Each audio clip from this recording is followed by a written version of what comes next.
Hi friends, நான் யாருன்னு உங்களுக்கு நல்லாவே தெரியும். ஒரு நிமிஷம் இந்த அம்மா பேசும்போது நல்லா கேளுங்க. என் பேர் சந்தோஷம், எங்க பையன் பேர் சரத்குமார். மதுரையில மாநாடு நடக்குதுன்னு போகாதப்பா அப்படின்னு சொன்னேன். இல்லம்மா நான் மாநாட்டுக்கு போல ஒரு இன்ட்ரிக்காக திருச்சிக்கு போறேன் அப்படின்ட்டு இவன் மாநாடு பார்க்க போனான். சரி எனக்கு தெரியாது எங்கப்பா இருக்க வரேன், இந்த அம்மா வரேன்னா விஜய் மேல இருக்கிற ஆர்வத்துல இவன் மேல ஏறி போயிட்டான பையனா என்ன பாதுகாப்பு என்ன பண்ணலாம், சரி பொறுமையா போப்பான்னு விலைக்கு தானே விடணும், இல்ல நவுத்தி தானே விடணும். தூக்கி என்னமோ பந்த தூக்கி கிடக்கிற மாதிரி குப்பை தூக்கி கிடக்கிற மாதிரி அவனை கிடாசுனா அவன் கை கால் ஒடிஞ்சிருந்தது. இல்ல அவன் உயிர் கொண்டுனா நான் என்ன செய்யறது, என் குடும்பம் இல்லாத குடும்பம், நான் எவ்வளவு கஷ்டப்பட்டு அந்த பிள்ளைய வளர்த்தேன் அப்படிங்கிறது எனக்கு தான் தெரியும். இந்த வீடியோ எல்லாம் பாத்துருப்பீங்க. இந்த ஃபேக் நியூஸ் எங்க அம்மாவே இல்ல. தயவு செஞ்சு இது யாரும் நம்பிடாதீங்க. என் ஐடிக்கு போய் உள்ள போய் பாருங்க. எங்க அம்மா போட்ட நான் போஸ்ட் போட்டிருப்பேன். தளபதி பத்தி எப்ப தப்பா பேசாதீங்க, தளபதி பத்தி தப்பா கமெண்ட் பண்ணாதீங்க. என்னைக்கு நான் தளபதி விட்டே கொடுக்க மாட்டேன். ஹீரோவை லவ் பண்ற ஃபேன்ஸ பாத்திருப்போம். பட் ஃபேன்ஸ லவ் பண்ற ஒரு ஹீரோன்னா அது விஜய் சார் தான்.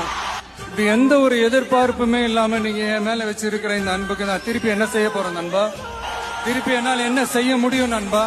என் உடம்பு தோலை உங்க காலுக்கு செருப்பா தச்சு போட்டா கூட இந்த அன்புக்கு ஈடாகாது.